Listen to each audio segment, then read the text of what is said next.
Something I say a lot is don't buy a starter home, buy a duplex. And after watching this video, you're gonna understand why. I'm Jon Schwartz of House Hack Los Angeles, and today we're headed up to Pasadena for another House Hack property tour. The property we're visiting today is a duplex. It is 2 homes on a lot. Each home is 2 bed, 1 bath, and on top of that, there are 3 single car garages. The listing for this property has me crazy excited. Both homes are recently renovated, they look great. They're both vacant, and the property comes with 3 single car garages in one big structure. Something I tell all of my clients is if you can buy a property with a vacant garage and keep it vacant until you've refilled the coffers to the point where you can convert the garage into an ADU, that's a great opportunity. One of the best plays right now in Los Angeles is converting garages into ADUs. It's relatively inexpensive, and rents are so high that you are very well rewarded for creating that new unit. The kicker is the price tag, $835,000. Now that's about the price of a starter home in Pasadena.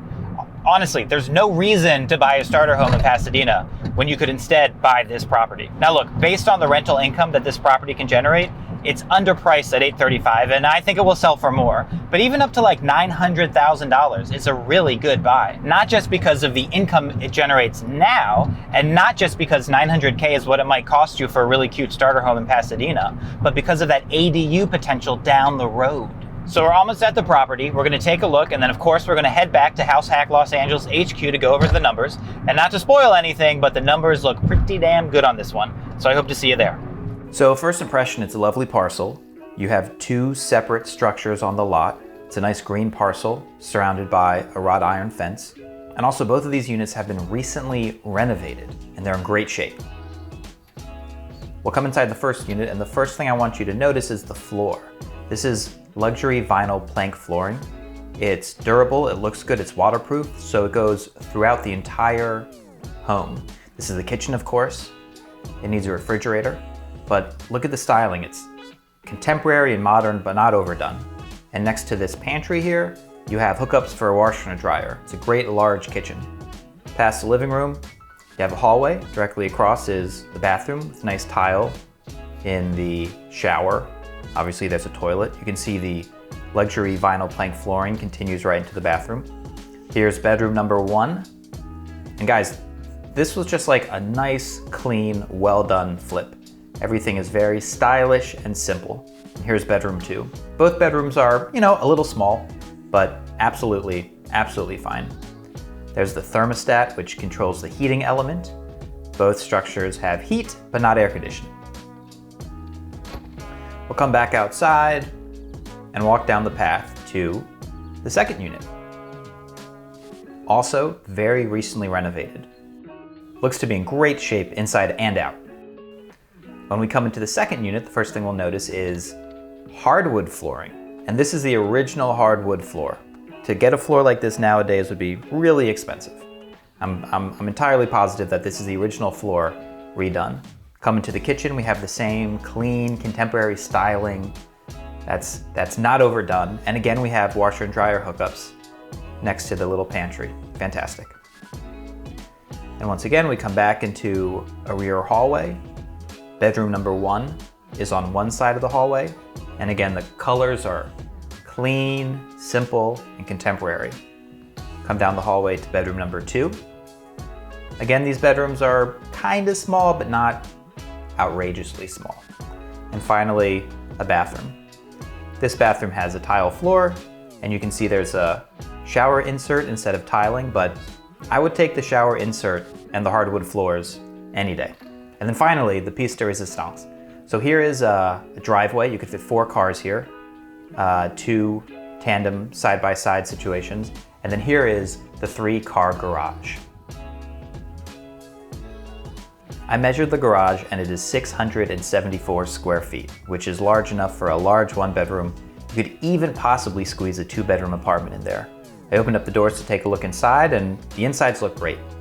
There's a really large footing wall around the perimeter. That suggests a very strong foundation. You'd still have to check it out, but things look good. It's great that the walls are open so that you can see the studs.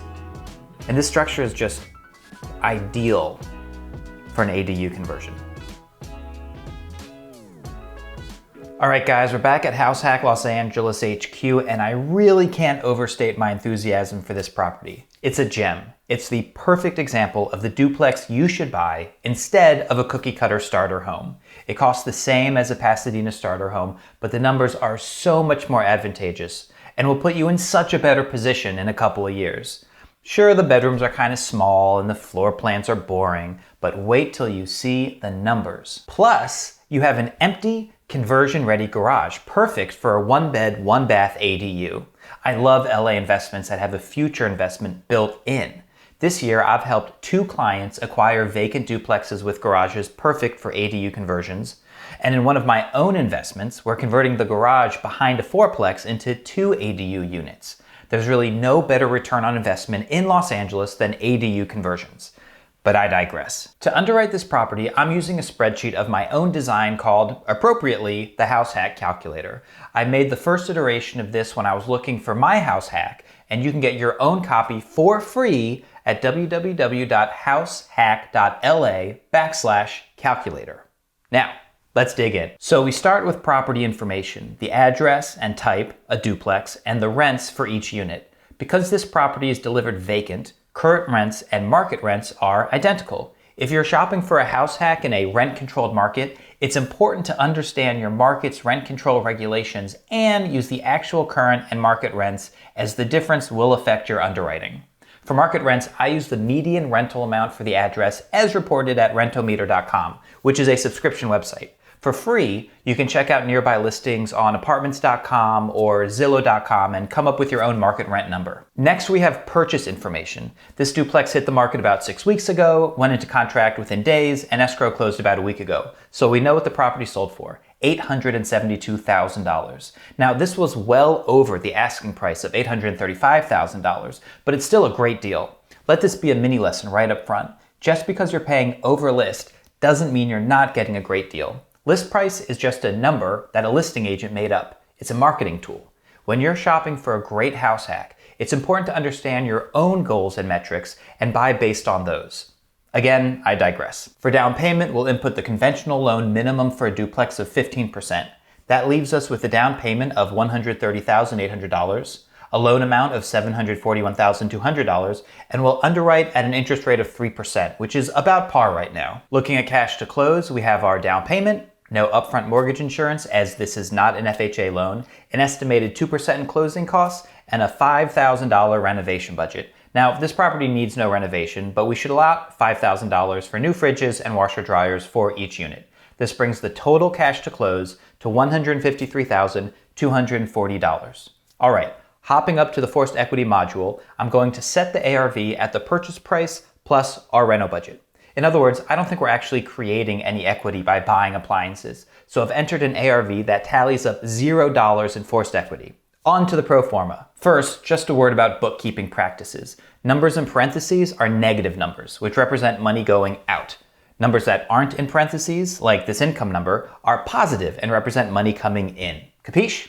Let's dig in. Income from a rental unit will be $24.95 per month. Looking at monthly expenses, we have $31.25 for the mortgage payment, $908 in property taxes, an estimated $124 in homeowners insurance, and an estimated $142 in mortgage insurance.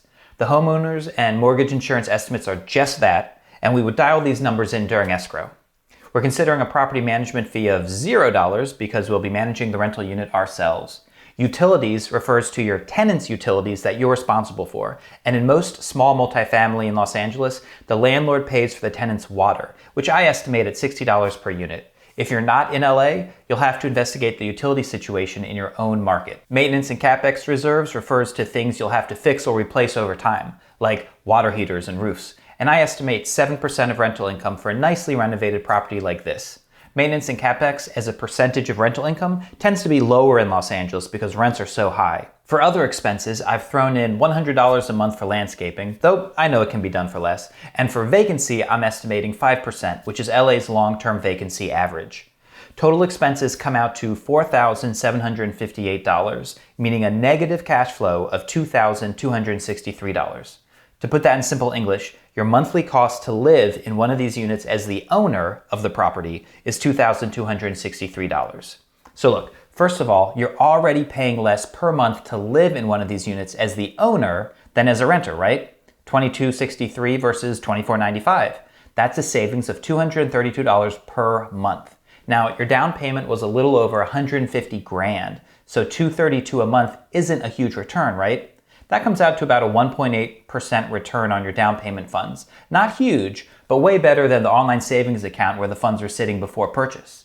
And we've only just begun to dig into the financial benefits of house hacking. Next up, we look at principal paydown. This is the portion of the mortgage payment that pays off the loan's principal. Less loan balance means more equity, which you'll eventually recoup in a sale or refinance. So principal paydown is money coming back to you. And in this case, it's $1,272 per month. And to get a little more detailed here, the amount of principal paydown actually increases a few dollars each month over the 30-year loan until the final payment is all principal paydown. So this $1,272 will be something like $1,275 next month, but we'll just stick to underwriting at $1,272.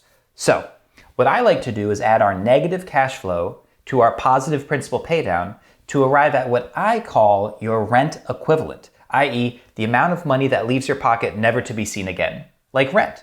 In this case, it's only $991. Your rent equivalent to live in one of these units as the owner is $991. Now, when you compare that against the market rent of $24.95, you see a substantial savings and a much higher return on your down payment investment. This cost of living savings is about $18,000 per year, which represents an 11.8% return on your down payment funds. Now look, returns above 11% are super solid in any investment, and a duplex at this location in Pasadena is about as solid an investment as you can make. I know it may not intuitively feel this way as we're still recovering from a pandemic, but it's difficult to find a safer investment than a property like this. But it doesn't end there. We haven't even touched on appreciation. Now, most rental markets aren't appreciation markets. There's simply too much land to develop and not enough demand for housing. Not so in Los Angeles. We're out of land and have a chronic housing shortage. So of course appreciation factors into the underwriting. I use a conservative home price appreciation number of 4%, which is under LA's long-term home price appreciation rate of about 5.3%. Now look, appreciation isn't guaranteed, it isn't linear, and you don't see it in your bank account every month. But if you hold property in Los Angeles for 5 or more years, you're extremely likely to see meaningful appreciation gains. And if we break those down into monthly numbers, for this property, it starts at almost $2,900 per month. So you take your rent equivalent of $991, that's money you'll never see again, and combine it with the $2,871 of appreciation gains, and you get a monthly net worth gain of $1,880. This is the incredible power of house hacking in Los Angeles. You're able to bring down your cost of living while building equity in an appreciating asset. You know what? Let's draw a comparison here between house hacking, traditional home ownership, and renting. Let's do it. If you rented one of these 2-bed, 1-bath units, you'd be paying $2,495 a month in rent, but you wouldn't have a $153,000 down payment. No. You'd have a security deposit to pay, most likely $24.95, i.e. 1 month's rent, leaving you with $150,745 to invest elsewhere. Now, if you're a typical dude or dudette, you'd invest in an index fund and earn 7% annually, but we're real estate investors here. So instead, you buy some out-of-state rentals in a C-class cash flow market and earn a 12% cash-on-cash return. So how does that break down per month? A 12% cash-on-cash return on a $150,745 investment comes out to about $1,507 per month. Great. $24.95 out, $1,507 in, with no meaningful appreciation on your out-of-state cash flow rental. On balance, your net worth is declining about $988 per month. Now, let's say you buy a 2-1 starter home at an equivalent price, $872,000, with a 15% down payment. Your monthly cost for the property, your PITI payment, and PITI, P-I-T-I, stands for principal, interest, taxes, and insurance, comes out to about $4,133 per month. You have no rental income, but between principal paydown and appreciation, you're gaining about $4,143 in equity each month. Not bad. This is why home ownership is so meaningful. It's expensive on a cash basis, but you're actually growing your net worth each and every month, though only by $10 in this case. Now let's look at our house hacker. The monthly cost of this property, the PITI payment, plus expenses incurred by having a tenant, comes out to $4,758. This is the number that we had in our house hack calculator, and it includes long-term maintenance and vacancy assumptions. Rental income will be $2,495, so actual out-of-pocket cost per month will be $2,263. Not bad. Almost half as expensive as traditional homeownership, and what's great is that you still enjoy all the equity growth. Principal paydown and appreciation will still account for about $4,143 per month, meaning your net worth is growing by about $1,880 per month. Guys, the numbers speak for themselves. All right, back to the house hack calculator for one more metric. Down here, we have the break-even point for the property, the point at which you can move out and cash flow. For this duplex, it's just 1 year, which is really great for Los Angeles. This area here, projections, is where you can find two variables that affect the graph below. I made a video explaining these numbers in more detail, which I'll link to now. For our purposes today, we'll just note that our house hacker is going to live in the property for 2 years. It'll cost him or her about $2,236 per month the first year, then $2,222 per month the second year. In year 3, our house hacker will enjoy $188 per month in cash flow. And that's not considering that mortgage insurance of $142 per month will have dropped off by that point. So really, we'll be looking at $312 in cash flow in year 3, plus over $4,500 per month in equity gains. And the numbers grow from there. And guys, we haven't even gotten to the ADU potential of the garage. I'll summarize it quickly. With material costs what they are right now, I estimate the garage conversion will cost about $175,000. Market rent for a standalone 1-1 unit at this location is about $1,835 per month according to rentometer.com. Let's assume 20% of rental income goes towards utilities, maintenance, and vacancy, and you're looking at a 10 cap in a 4 cap market. Now, that's some fancy investor talk, but it basically means you're getting Memphis, Tennessee pricing in a coastal California market. Unheard of. Well, I think that's it. Look, if this video doesn't make you a believer that your starter home should be a duplex, I don't know what will. If you learned something new, please hit that like button and subscribe to the channel to learn something new next week too. If you have a question, throw it in the comments below. I'm Jon Schwartz, and I'll see you next week right here on House Hack Los Angeles.